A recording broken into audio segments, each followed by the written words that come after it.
नमस्कार दोस्तों। एक अच्छा टीचर बनने के लिए क्या चाहिए?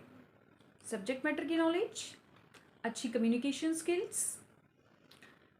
हाँ, ये दोनों तो चाहिए ही, लेकिन इसके साथ साथ हमें अपने बच्चों के पर्सनैलिटीज़ के बारे में पता होना चाहिए। हमारे स्टूडेंट्स की जो लर्निंग स्टाइल्स होती हैं वो अलग अलग तरीके की होती हैं।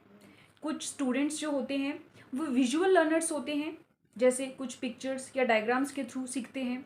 कुछ स्टूडेंट्स जो होते हैं वो ऑडिटरी लर्नर्स होते हैं, जैसे वो कुछ डिस्कशन जब करते हैं या कुछ जब सुनते हैं तब ज़्यादा बेहतर तरीके से सीख पाते हैं। कुछ स्टूडेंट्स काइनेस्थेटिक लर्नर्स होते हैं, यानी जब वो प्रैक्टिकली कोई काम करते हैं या हैंड्स ऑन एक्सपीरियंस हासिल करते हैं तब वो बेहतर तरीके से नॉलेज से कनेक्ट कर पाते हैं। तो अगर हमें पता है कि हमारे स्टूडेंट्स इस प्रकार के डिफरेंट टाइप्स ऑफ लर्नर्स हैं और वो अलग अलग तरीके से सीखते हैं, तो हम उस हिसाब से उनकी कन्वीनियंट के हिसाब से हम उनको सिखाने की कोशिश करेंगे ताकि उनको बेहतर तरीके से सब्जेक्ट समझ में आए। इसके अलावा अलग अलग प्रकार की इंटेलिजेंस भी होती हैं।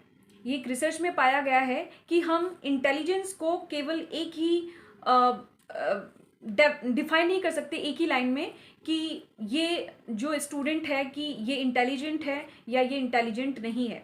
मान लीजिए कोई स्टूडेंट है, मैथ्स में बहुत अच्छी मार्क्स स्कोर कर रहा है लेकिन इंग्लिश में वो फेल हो रहा है, तो इंग्लिश का टीचर उसको डफर नहीं बोल सकता है। इंग्लिश का टीचर उसको ये नहीं बोल सकता है कि ये स्टूडेंट्स जो है वो एकदम बेकार है, नहीं, क्योंकि वो मैथ्स में तो बहुत अच्छा परफॉर्म कर रहा है।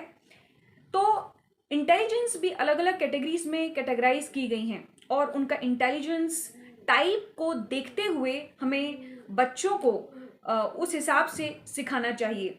जैसे लिंग्विस्टिक इंटेलिजेंस, मतलब ऐसे स्टूडेंट्स जो भाषा को बहुत अच्छे से समझ जाते हैं, भाषा से जुड़े कोई भी कोई सेंटेंस हो, ग्रामर हो या कम्युनिकेशन हो, तो वो बहुत अच्छे तरीके से उसको समझ सकते हैं। देन लॉजिकल इंटेलिजेंस, यानी ऐसे स्टूडेंट्स जो मैथमेटिक्स में, एनालिटिकल एबिलिटी में, रीजनिंग में बहुत अच्छा कर लेते हैं। देन म्यूजिकल इंटेलिजेंस, ऐसे लोग जो म्यूजिक का बहुत अच्छा सेंस रखते हैं, जो रिदम टोन को बहुत बेहतर तरीके से समझ सकते हैं। देन बॉडीली या काइनेस्थेटिक इंटेलिजेंस, ऐसे स्टूडेंट्स जो अपने बॉडी मूवमेंट्स के थ्रू बहुत अच्छे से एक्सप्रेस कर सकते हैं, जैसे बड़े एथलीट्स हो गए, डांसर्स हो गए, एक्टर्स हो गए।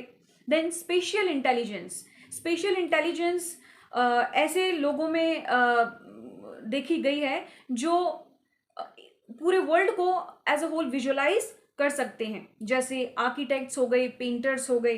देन इंटरपर्सनल इंटेलिजेंस, यानी वो लोग जो बहुत अच्छे से कनेक्ट कर सकते हैं दूसरे लोगों के साथ, जैसे टीचर हो गए, स्पिरिचुअल गुरु हो गए, जो इमोशनल तरीके से आपके साथ कनेक्ट होंगे और आपकी फीलिंग्स को बहुत अच्छे से समझेंगे और आपको बहुत अच्छे से वो गाइड कर सकते हैं। देन इंट्रापर्सनल इंटेलिजेंस, यानी वो लोग जो बहुत अच्छे फिलोसोफर्स हो सकते हैं, बहुत अच्छे गाइड हो सकते हैं।